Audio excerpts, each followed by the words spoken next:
This video will take you through the self-servicing process of a Shark Flex suspension and jockey seat. These checks are a great thing to do before your warranty runs out so you can maximize the life of your suspension without cost. These suspensions and seats are put through some of the most extreme environments in the world and are designed to protect you with this in mind. However, there are circumstances where accidents, extreme weather events, and severe repetitive use can result in more wear than usual. This checklist is here to make sure that you and your passengers stay safe by setting limits and identifying corrective actions, much like a vehicle or a boat that requires servicing to continue safe operation. There is a link in this video's description which contains a checklist that you can follow along with.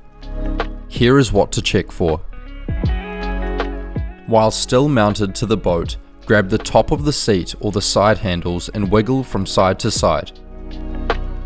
Focus on the area by the round pivot points of the suspension. The type of movement to look for is the distance the circular pivot point moves from side to side in relation to the clamp that it's sitting in.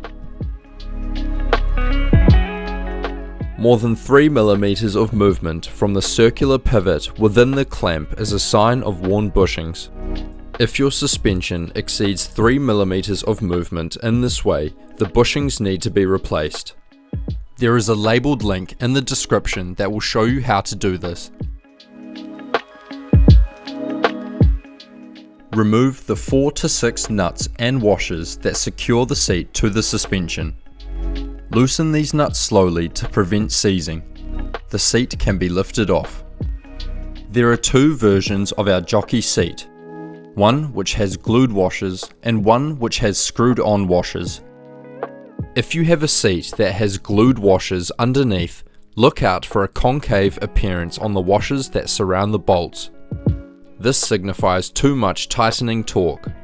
The specified torque is 5 Nm. On either version of the seat, inspect the plastic around the seat bolts for any cracks and wiggle the bolts to be sure they are still firm. If your seat washers have a concave appearance, cracking around the bolts, or loose bolts, reach out to Shark directly. Keep the seat detached for the remaining steps. Inspect the entire width of the pivot area for any signs of grey or white bushing tabs poking out more than 1 mm and for a buildup of dust and salt. Excess salt and dust can be easily wiped using a damp cloth with fresh water. Another thing to look out for are signs of any aerosol residue. This is also a cause of worn or noisy bushings. If you see grey or white bushing tabs poking out over 1 mm, you may need to replace the bushings. There is a labeled link in the description that will show you how to do this. If you have a worn or noisy suspension due to aerosol spray damage, you can try to grease your suspension by following the instruction video labeled in the description. If this fails, you will need to replace the bushings. Note the height of the black rubber rings on the shock before you slide them up as far as they go. There should be a gap between the washer at the bottom of the shock and the black rubber rings. If the black rings are sitting at the very bottom, the suspension has bottomed out at some point. After checking this, slide the black rubber rings around the thin part of the shock to the very top. Now to perform a jump test. You can do this facing either direction with the logo faceplate in front of you or behind you. It just comes down to personal preference and what feels more comfortable for you. With the logo in front of you, place both heels so they hang off the edge of the clamp. Keep your weight as central as possible with knees bent. If you are able to hold the roof of your boat or something solid, it makes the process easier. If you choose to jump with the logo orientated behind you, a comfortable position is to have your heels hanging above the logo. Alternatively, you can shuffle forwards to end up with your weight spread equally on top of the suspension. Again, do what feels best for you. Once you feel stable, carefully jump up and down and begin by doing it slowly. The more you jump, the warmer the oil in the shock will become, making the suspension easier to compress as you jump. When you start to feel the suspension travel more, increase the force of your jumps while maintaining balance to push the black rubber rings as far down as possible. While doing this, listen for any loud noises. An initial creak after the first jump is normal. Try to jump 15 to 20 times. After jumping, check the location of the black rubber rings on the shock to see how far they have traveled. As long as the rings haven't reached the bottom or leaked any oil and the suspension returns to a height over 420 millimeters, that is a pass.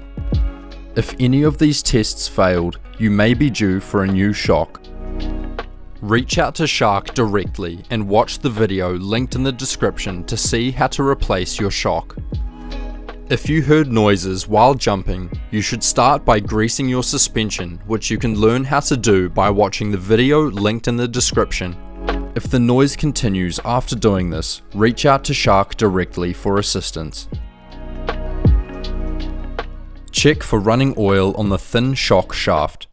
There may be some visible on the black rubber rings. A light film of oil is normal, but it should not make your finger wet when you touch it. If this is the case, the shock is due for a replacement. Reach out to Shark directly and watch the labeled video linked in the description to see how to replace your shock. If your suspension is attached to a plinth, check the bolts at the top and the nuts underneath. On alloy and plastic fixed plinths, there should be 10 bolts including 2 that are diagonally fitted. On height adjustable A-series plinths, all bolts are vertically placed. Ensure they are all solid and have washers below the bolt head and before the nuts inside the plinth. If you have a plastic fixed plinth, simply open the porthole so you can access the nuts. When all of these checks are completed and the seat and suspension passed, the service is complete. In the checklist, there is a label that can be filled out and dated to help you keep track of when you last serviced your suspensions. You can either file this piece of paper or cut it out and attach it to the seat with some clear waterproof tape. You can now reattach the seat. Place the seat directly over so the rear 2 seat bolts go through the last 2 holes in the suspension. Use grease when fastening the seat bolts to avoid cross-threading and don't over-tighten to avoid damaging the seats and prevent seizing. We recommend tightening these nuts to 5 Nm of torque.